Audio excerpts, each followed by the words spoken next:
Hello, hello, hello, everybody. Thank you all for tuning into the very first video of 2019 that I've been doing. Well, that I am doing. Hey, hey, hey, Chris Avalon here. In case you haven't watched any of my videos, that's who I be. Also, just want to say thank you all for those of you who actually tuned into my last video, which I did of 2018, which was the Wendy Williams one when I broke the exclusive T via B. Scott, who got a cease and desist or something from Wendy's attorneys. I'm gonna get into that story later on, but the biggest story that I want to get into before I do all of that, I just want to say thank you all for those of you who actually sat and watched the video that I did of the Wendy Williams story. That was like one of my biggest viewerships. I saw that it got at least over, from when I last looked, which I think was like maybe the day before yesterday or something or another, over 5,000 views. So I want to thank you all for watching and commenting. And I also want to thank some of you for throwing your little shade and your dagger. Somebody do my research and all the other shit. It's like, bitch, one thing I always do is my research.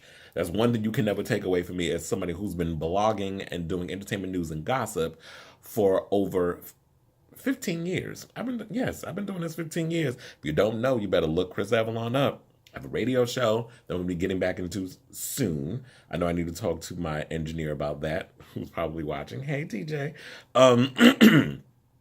Also, I have a couple of things coming up down the pike. I will be moving to LA in about March. So once I get everything situated in California around that time, then I'll be able to focus on giving a lot more content. But the content that I feel that I can probably do at an instant and give it to you, as my slogan has always been, raw and uncut, is doing it via YouTube. Like, whereas like I just hit record on the phone and upload the video and just give it to you guys raw and uncut, as some of you homosexuals like it. Anyway, there's a lot of topics I want to get into, so I don't want to bore you with any more stuff, but any more pleasantries. But I just show my love to all the people that are watching and let you all know and acknowledge the fact that I do value your viewership. I won't say the opinions because, opinions like asshole, everybody got one, and I don't mind people giving their opinions, but I do value the fact that it is much appreciated that people actually take the time out to even listen to what I have to say and comment and all the other stuff. So, I mean, I've been doing that since forever. So the fact that people actually give a shit about what I say is, in my opinion, much appreciated, and vice versa. So there's so many topics I want to get to. Like, I think I have about 5 stories that I want to get to, and that's kind of like why I've been kind of hesitant to put out a video, because I felt like there wasn't really anything of interest that was coming out. And usually that's kind of what happens in during the holidays. Like, the holidays are a little dry, everybody takes a break, nobody's doing any dumb shenanigans unless you go on TMZ, and I personally feel that Kris Jenner owns stock in that fucking shit, because who gives a damn about the goddamn Kardashians? So we're not gonna keep up with them bitches. Well, I don't like keeping up with them bitches anyway. But one of the big stories that came out that I had to come and talk to you guys about is surviving R. Kelly. So the two-parter, well, two episodes premiered last night. It's not a two-parter, it's actually a 6-parter, which I'm like, I can't. Like, can we literally sit through 6 hours of people talking about what a pig R. Kelly is, how controlling he's been of all the women that he's been involved with, from Aaliyah to Sparkle to the mother of his children, Drea, who people were dragging her to well, you were supportive of him and this, that, and the other all them years, and all of a sudden you got something to say. Look, everybody, like coming out of the closet and like sexual abuse, everybody comes out in their own time, and everybody speaks when the time permits it. And I felt like because of the Me Too movement, it gave women a lot of courage to come out and say what need to be said, especially when you're going up against someone as powerful as R. Kelly. And R. Kelly is one of the most powerful R&B singers in R&B. So, I mean, he is the Pied Piper of R&B. That's the name that people gave him. I literally had to change once I actually did the research and was like, what Pied Piper meant. I used to call myself the Pied Piper of pop culture. I stopped doing that because, one, it reminded me of R. Kelly, and one thing I do not like is anybody's children or fucking them. And I don't see the appeal in sleeping with kids, but he has his appeal. And one of the things that I appreciate about the documentary, before we got into the roast and gags of what R. Kelly had did to a lot of women, young girls, was that they gave us, shout out to Dream Hampton, by the way, who put this documentary together, by the way. I wanted to say that. But what Dream did was basically start out from his humble beginnings, which was like him coming up and how he grew up and the sexual abuse R. Kelly endured as a child himself. So hurt behavior begets hurt behavior. So if you're abused, 9 times out of 10, I'm not going to say all because I don't think all people do this from what I'm aware of. But for the most part, and I've seen enough episodes of Law and Order SVU, that when you abuse people, 9 times out of 10, they will do it to others. There are some people who will hold it in and not abuse other people, but it affects their relationships, be it heterosexual, homosexual, whatever the case is. So it begets and it hurts the relationships that you may want to, like the legitimate relationships you want to have down the line. But there are some people out there who have been sexually abused that will sexually abuse others. And R. Kelly is one of those people. I don't want to hear alleged. I don't want to hear none of that bullshit. It's fact. First of all, down from when the Aaliyah marriage thing, when he married her at 15, and I was around, I think Aaliyah and I were around the same age. So me at that age, like me being a fan of Aaliyah and her music and stuff, I didn't understand, and thank God she got out of that whole situation and hooked up with Timbaland, and because that was the best thing that ever happened to her career, in my opinion, when she hooked up with Timbaland and Missy Elliott. Now, when you have the writing should have been on the wall when her debut album was called Age Ain't Nothing But a Number, and you know that whole album was written by R. Kelly and produced, so it kind of makes you wonder, okay, you write an album and title it Age Ain't Nothing But a Number for a 15-year-old that you allegedly was sleeping with and marrying, and then you had a background singer or dancer, I'm trying to remember, off the top of my head, who came out recently and said that they witnessed this stuff going on between R. Kelly having sex with Aaliyah and how Aaliyah's mother came out and denied it. And I'm like, look, y'all wasn't there when this whole situation was going down. A lot of times what was irritating me about this documentary and what happens a lot in the Black community is the fact that when you come across powerful men with money and influence and that sort of thing, how women will turn a blind eye, mothers will turn a blind eye because they want their kids to be famous, they want their kids to be successful. This happens a lot in Hollywood where parents will turn a blind eye and let their kids get their backs blown out by God or sexually molested, whatever the case is, by powerful men because they want their kid to make it, because they want them to get into Hollywood and they think this is the only way. And the fact of when you would hear stories from like people like Sparkle and so many other people that would say that the same damn story, which was when they would come into a room and they thought they were the only girl for him and you had to call him daddy during sex, which is like ill, number one. And then how they would talk to people and they would talk to people in the studio, whatever the case is, and they were permitted and by him not to talk to them. So this thing with him not having power as a kid and realizing that, okay, first of all, he was illiterate. He can barely read or write, which I'm like, how do you put music together? But when you're a musical genius, you can find ways around putting a song together that you can write it in your own way that you understand. Or you can get somebody to write down your shit for you.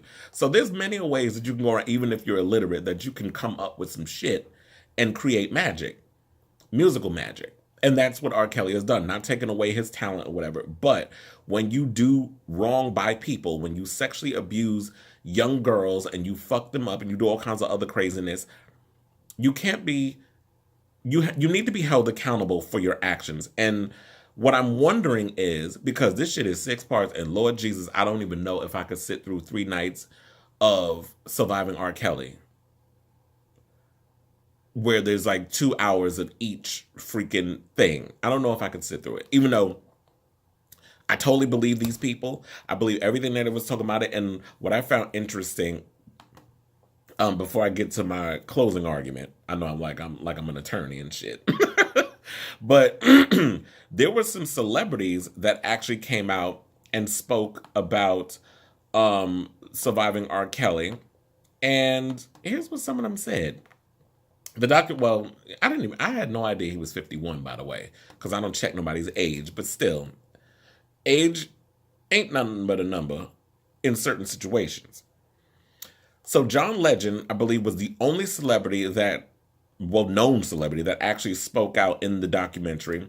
From what I heard, that Jay-Z, Mary J, Lady Gaga, Lil Kim, so many other artists were asked to speak out about their experience with R. Kelly, and they refused. So what I wonder about that, before I get to these tweets, is that I'm not talking about in the past, because people love to drag the past into shit that things that happened 20 years ago. Oh, Lady Gaga did that "Do What You Want" song, so I'm not going to support her anymore. So what? Let's move on from that. Which, there's different situations for stuff like that where we can drag up the past, which I'm about to in a minute when I talk about Kevin Hart.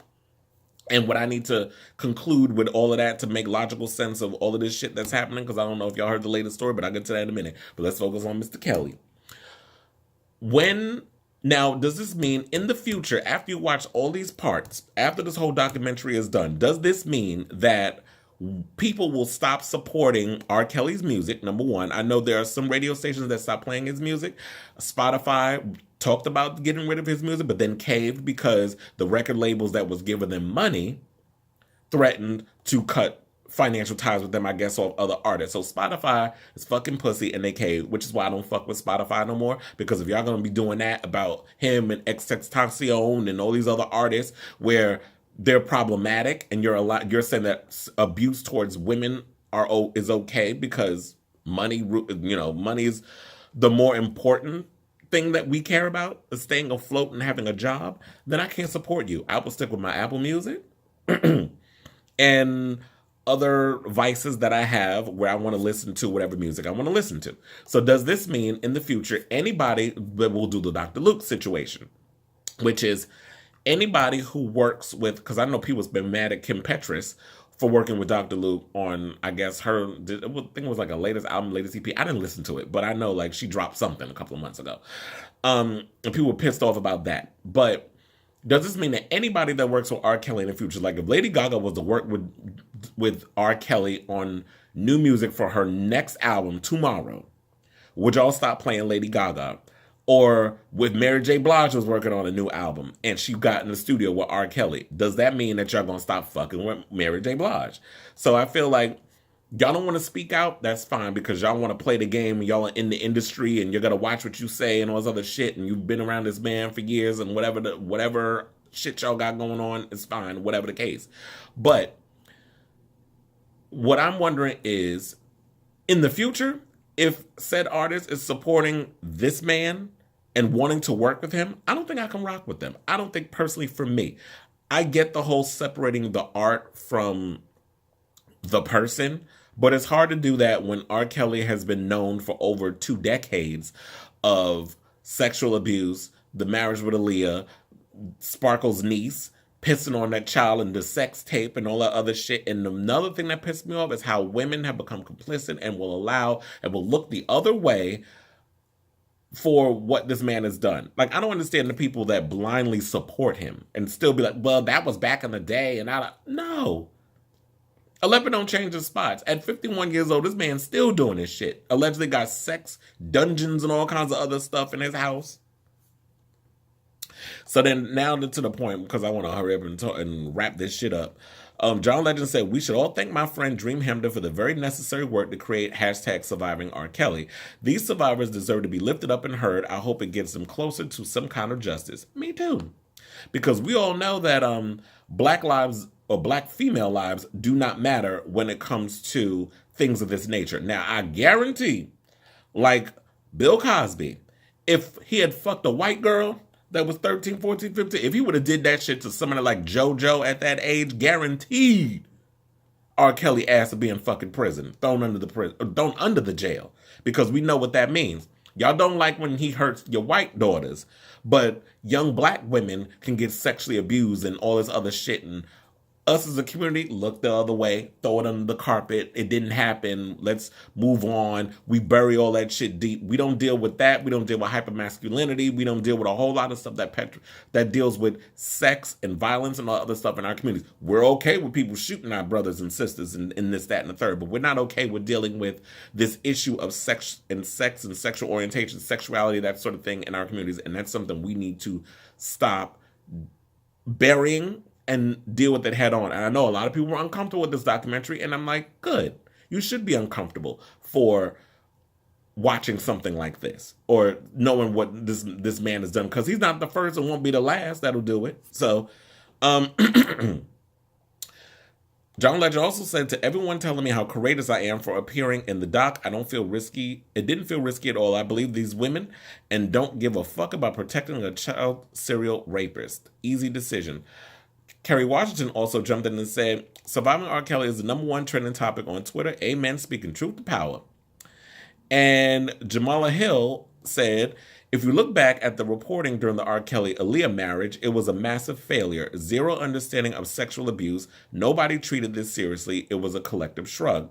She also said, she also tweeted, I interviewed Aaliyah in '95 as an intern for the Detroit Free Press. I asked her if she was married to R. Kelly, and she denied it. What I didn't ask her is if she had ever been married to him. Even when she answered, I didn't believe her. So maybe what it was, are you married to R. Kelly? At that time, maybe she wasn't married to him. Maybe they got it annulled. So sometimes, I always say it's not what you say, it's how you say it or how you ask it. And, that sort of thing. So then one of the ones that really got me was what L. Joy Williams said. And she said, let me clear this up. Just because white people do this shit doesn't mean we don't call it out in our community. And I was saying, I totally agree, which is why I don't understand why we're so quick to call out when white people do things to us, but we don't call out when our people do it to ourselves. From black on black crime, black on black sexual abuse, black on black homophobia, black on black transphobia. These are things that we all need to deal with and address, and we don't address it because we don't like to acknowledge that such things exist. And if you try to go into denial and try to act like sexual abuse in the black community doesn't exist, homosexuality doesn't exist in the black community, transphobia doesn't exist in the black community, then we're going to continue to have these issues, because last year over 300 some-odd people of color who were trans were murdered. So not to jump off into a whole nother tangent about a whole nother topic, but just saying that it all goes hand in hand with abuse and that sort of thing, and not dealing with sexuality and hypermasculinity and all this shit. So hopefully this will be a point where we hold this man accountable for his actions, and we'll see what happens after this documentary, because he did threaten to sue, and I doubt that's going to happen, because I believe a lot of this shit that was said. And then also I'm wondering, will people stop playing Step in the Name of Love and all the other shit at barbecues? Will people not play I Believe I Can Fly at graduations? We'll see. We'll have to find somebody else. Y'all can y'all dig up that graduation song by Vitamin C? Remember that song? That came out like 20 years ago, I believe. Y'all can dig that song up and use that at graduations again. That was a fabulous song back in the day. But anyway, so speaking of people not taking accountability for their actions, let's talk about Kevin Hart.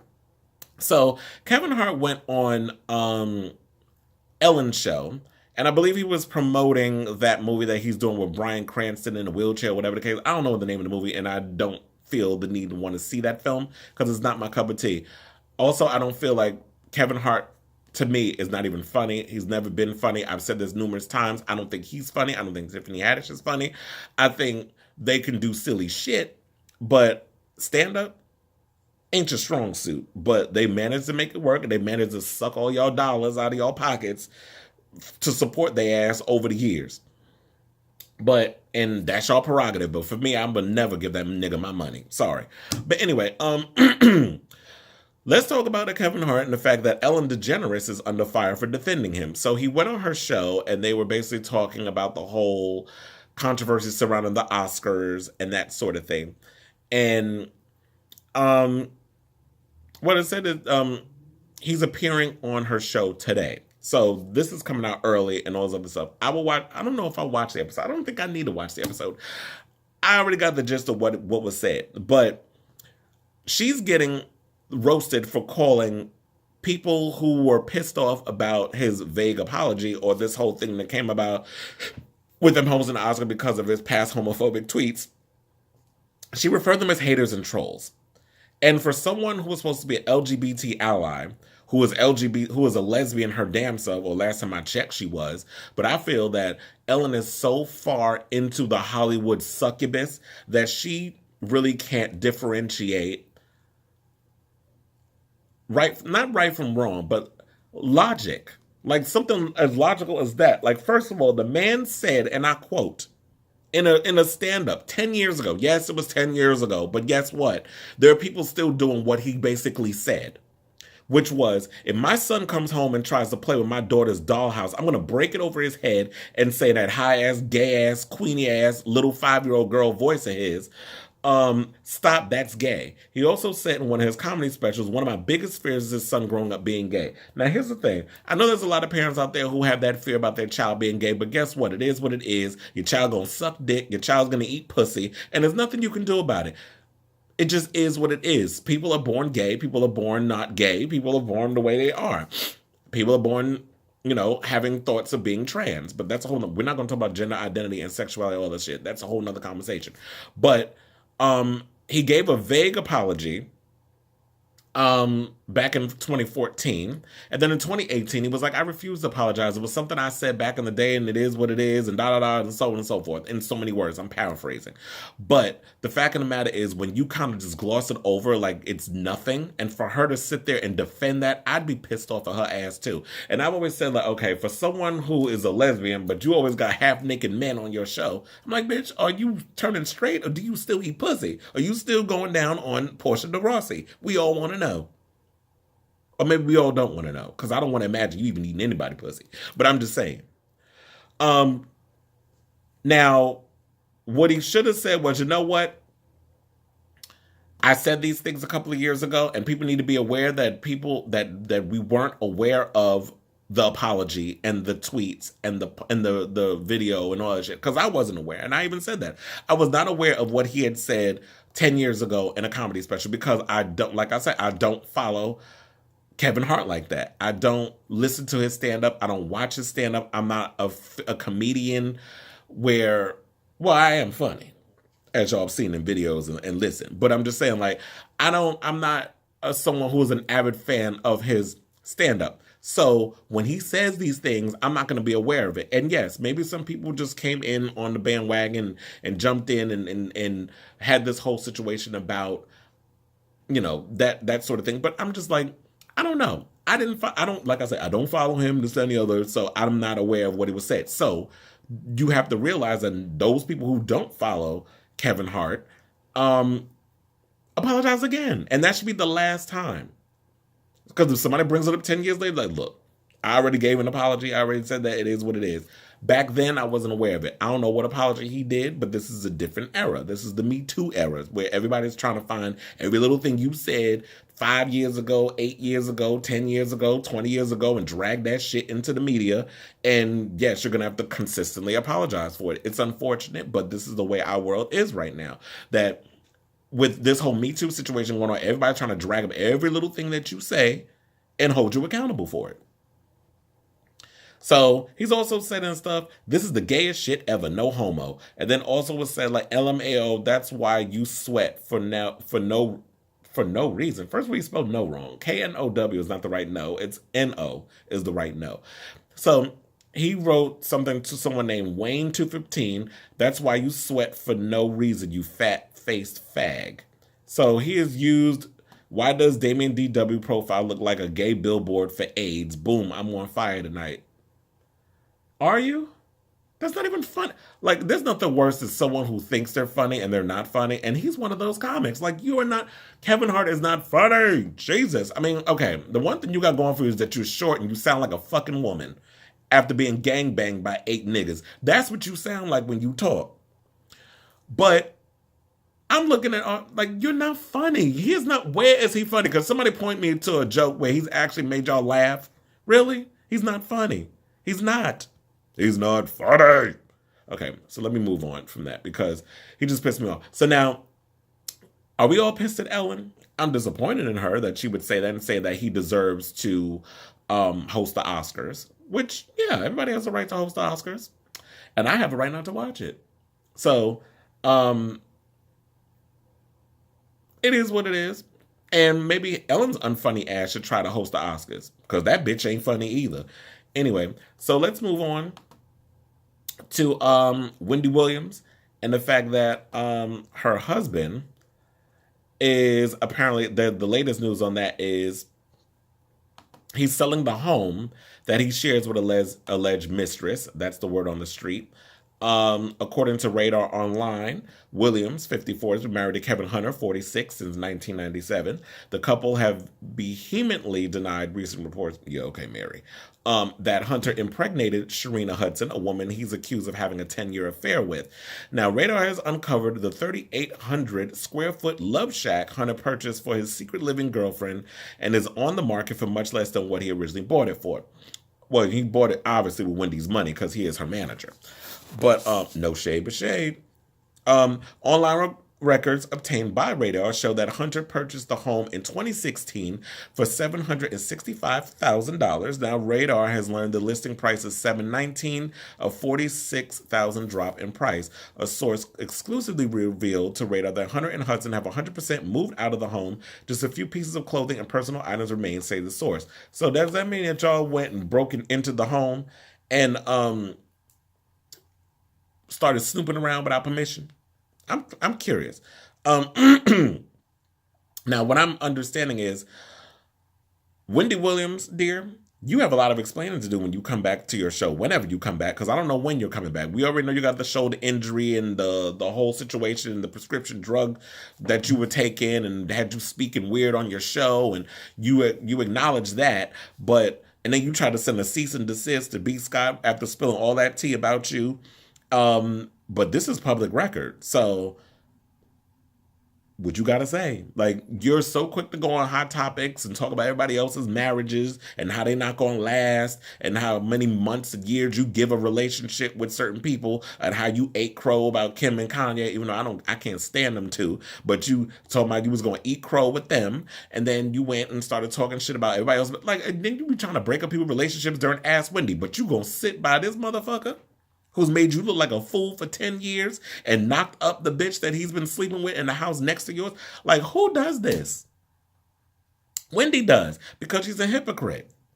And to me, it just feels like if you were to even admit that all this shit that's going on in your marriage is truth and that you're divorcing your husband, I feel like this is going to be a Donald Trump thing, like with Donald Trump in the wall. If Donald Trump ends this whole thing with, the government shutdown, he'll look, in the eyes of his followers, he looks like a failure. I think it's the same for Wendy, because Wendy has built her entire career off of Hot Topics and Ask Wendy, and telling and giving people relationship advice and telling people to lead a man and lead a woman and leave whoever. Now, if she follows suit, she probably looks like a failure in the eyes of her fans. Just an observation. And I feel like that's probably the way she's looking at it. So, Wendy, good luck to you. We'll see how this all plays out. And how you doing? Okay, so speaking of relationships coming to an end, Toni Braxton and Birdman have broken up. First of all, I never saw the appeal of Birdman. First of all, I always say he looked like one of them orcs from Lord of the Rings. Not attractive at all, but apparently, you know what, I guess he was there for Toni in the time of need, and it all was what it was. But the whole thing, when it was playing out on Braxton Family Values and the wedding and the plans with all of that and all that other shit, I wasn't buying it for 1 second. I didn't think they were ever going to walk down the aisle. And I did not believe Wendy, when Toni was on that show, told, oh, I see it. I see y'all in love. Girl, bye. You are so blinded. I didn't see it. But Toni was like, basically said, starting a new chapter isn't always an easy choice. We'll always choose to be chosen. Cheers to a new year. So maybe she was feeling like she wasn't feeling wanted, or he was there enough for her, or whatever the case it is. Who knows? Or maybe he just wasn't man enough for her.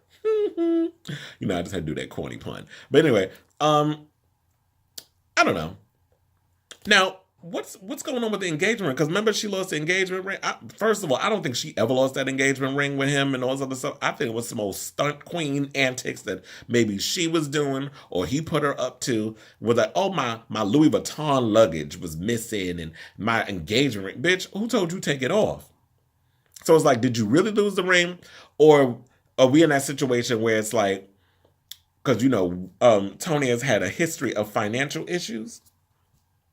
So I'm wondering, like, was it because, she needed some money? She needed some cointadas. She needed a way to pay off some of them bills up in that house, in LA. So, or whatever, her lavish lifestyle entails. Because I know Braxton, based off of some shit, Braxton Family Values wasn't paying no good money. So y'all had to do what y'all was doing. I don't know, whatever. It just reeked of some weirdness, some foul play, and I didn't believe it. I believe that um, there was some old stunt queen antics going on with that damn engagement ring. But just saying, just my observation, just my opinion. Okay, so let's talk about Madonna. So Madonna appeared. I'm sure you all heard by now. She was at Stonewall on New Year's Eve. I was actually, and I'm gonna tell you this true story. I was on my way to the West Village to a party at Rock Bar. It was like a big, fun party that a friend of mine was throwing, and Ted Bishop Nieves was DJing there. It was a cute party. Shout out to Dijon for getting me in and all that other shit without having to pay. It was security that night, so I was on my way to a party. I was literally in the mood of listening to Madonna's music. So first, I started listening to her Hard Candy album, which I was like, she jumped on 10 years too late on that whole Timbaland and Pharrell bandwagon with the production. And I did feel like it overpowered her in a lot of ways. But overall, it had some good damn bops on that record. Anyway, so I listened to that album. And then I went into her greatest hits, the Celebration one. And so I was on my way, and I don't know what it was, but I guess it was like some Madonna energy in the ether. Had no idea she was going to be at Stonewall. So I'm on my way to the party, minding my business, this, that, and the third, having a good time. Did a little party hopping on New Year's. Next day I woke up and found out the bitch was at Stonewall. I was pissed. I was like, what? But long story short, it would have been great to see her in such a small, intimate venue. And she was there, of course, because, and I know a lot of people think, oh, she's out here to support the gays. Yes and no. She was actually there because this is the 50th anniversary. This year marks the 50th anniversary of the Stonewall riots, and we're also having World Pride in June in New York. So this, Madonna, when she does things, it's always about, she's a thinker. So, and a lot of people say smart and a big reader of books and this, that, and the other. So if anything has to do with history and all this other stuff, she's gonna anything of intellect, she's going to try to be a part of that. And yes, for over 30, almost 40 years, 35 plus years that she's been in the business, Madonna has been an ally of the LGBTQ LMNOP community. Has always been, even when it wasn't the most popular. So besides that fact, what's been going on is that everybody's been talking about how much that she's got booty implants or butt pads. I don't know what the hell she got in her ass, but it didn't look natural. So, yeah. So we don't know if it's like implants, injections, a Brazilian butt lift. Who knows what she may have gotten? But all we know is that ain't the original ass Madonna's always, that ain't the ass she was born with. Let's just put it that way. So basically she took to her Instagram yesterday, which was Thursday, and put desperately seeking no one's approval. Which, is like reciting a line or whatever from her movie, the movie she did, Desperately Seeking Susan, back in the day. She also said, and I'm entitled to free agency over my body like everyone else. Thank you, 2019. It's going to be an amazing year. 2019, hashtag freedom, hashtag respect, hashtag no fear, hashtag no discrimination. Yes, it's going to be a good year because Madonna is dropping a new album. She has been working for the past year on it in Portugal with Midways, who, worked on her American Life album, who worked on a couple of songs from, what was it, Confessions on the Dance Floor. Stuart Price produced the majority of that album, but there was some cuts on there that Midways had partaken in. I think leftover tracks that they did, and she brought it over to, we're not going to go through a whole spiel, but just saying that he worked on a couple of her albums, the ones after Ray of Light, because William Orbit did that whole one. So it was Music, American Life, some of Confessions. He basically worked on those like tracks for those albums. So she's back with him, and I have no idea what this album's going to sound like, but they said that she's been inspired by like Brazilian culture and that sort of thing. So I'm sure it'll be a good record. I'm looking forward to hearing it. I wish we can get like something in the vein of Confessions on the Dance Floor, or Madonna would do a house record. But here's the thing. If this 60-year-old woman wants to get all this plastic surgery, let her do it. It's her money. She can waste her money on whatever the hell she wants to waste it on because it's her money. Now, she's the one that's got to live with that fucked up ass. She's the one that's got to live with that botched nose. She's the one that's got to live with them lip injections. I'm not saying Madonna got all three, but I'm just saying that if you go out and get that surgery and y'all start coming out looking crazy, or starting to look like Jenny McCarthy at the fucking New Year's Rockin' Eve. I don't know who the hell that white bitch was, but that was not Jenny McCarthy. That looked like a whole nother white woman that was it Donnie Wahlberg probably killed and made into a sex doll, because that looked like a completely different woman. I don't know who that was. But anyway, if y'all want to get some crazy surgery in the vein of Jenny McCarthy, go ahead and do that. It's your money. You the one that got to look in the mirror every day at that fucked up butt lift. You the one that got to look in the mirror every day at that botched nose. And then you wind up going on botched. Ask Trinity Taylor. So here's the thing. If you want to do this stuff, if you got the money, go ahead and do it. That's her business. It's her money. She can do whatever she wants. But the body shaming and all the other stuff is just unnecessary. I mean, we have to also look at it from the perspective of Madonna being 60. When we have this idea and when she says, like, I'm trying to fight this, that, and the third. And it's like, yes, that's true, but your actions aren't showing it. When you're a woman of a certain age and you have to constantly fight the youth clock, where you're trying to look younger than you actually are. And it's like, it'd be, in a perfect world, it'd be great if we could age gracefully and be ourselves. If we had those genes, if people weren't so critical of, you know, our looks and our body and this, that, and the other. If people weren't so damn critical, I don't think people would really go in and let have as hard. But social media is a cruel fucking machine. It's a cruel place to be. And people always have a goddamn opinion and want to say some shady shit about somebody's looks. When it's like, but bitch, unless you look like Naomi Campbell, well, even if you look like Naomi Campbell, you shouldn't talk. If you look like the perfect specimen in the world, then you can talk. And nobody is perfect. So therefore, let's stop throwing shade at people's appearances and people's looks and focus on ourselves. That should be the goal for 2019. Let's focus on thyself. Okay, so last and certainly not least, let's get to Britney Spears. So I have some bad news for all of you Britney fans. So Britney has canceled her upcoming Vegas residency, which is called Domination.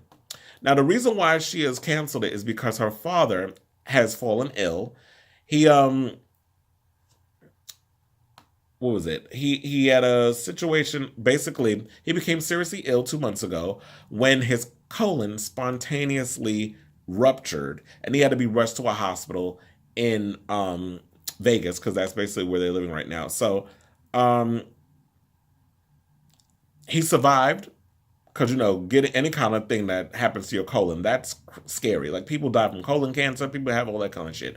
So she says he has a long way to go to recovery. And, you know, he's also her conservator. So it kind of makes me wonder, what does that mean? Like, okay, God forbid, if anything happens to him, will she gain custody of her finances again and of herself? Because, you know, he's still her conservator, as I was saying. So basically, this is what she said on Instagram. She was like, I don't even know where to start with this because this is so tough for me to say. I will not be performing my new show, Domination. I've been looking forward to this show and seeing all of you this year, so doing this breaks my heart. However, it's important to always put your family first, and that's the decision I had to make. A couple of months ago, my father was hospitalized and almost died. We're also grateful that he came out of it alive, but he still has a long road ahead of him, actually.